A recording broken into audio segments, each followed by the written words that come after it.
Menteri ini mengatakan ingin mengusir masyarakat yang tidak membayar pajak tapi malah dipermalukan oleh pakar hukum ini.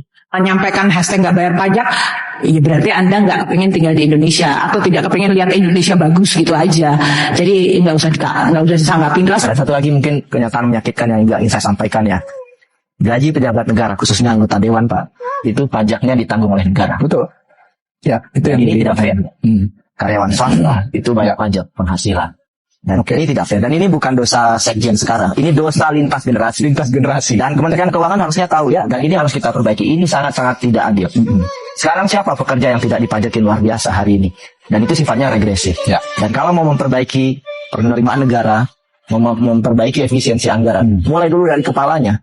Kalau kepalanya busuk, di bawahnya juga akan bermasalah. Ini masih aja ada yang ngomong, apa yang udah lu kasih buat negara ini sampai semuanya dimilirin. Ini gue kasih tahu.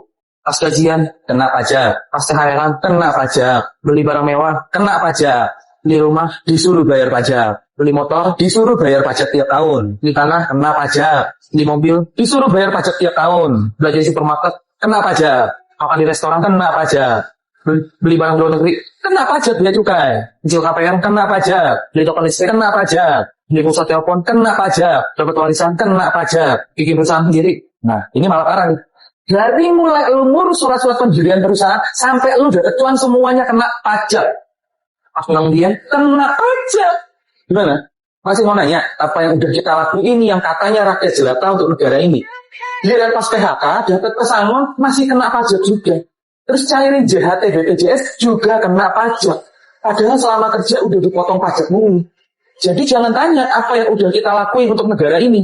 Tapi tanya, apa yang udah negara kasih buat kita selain diperes habis-habisan duitnya. Sementara jalanan masih rusak.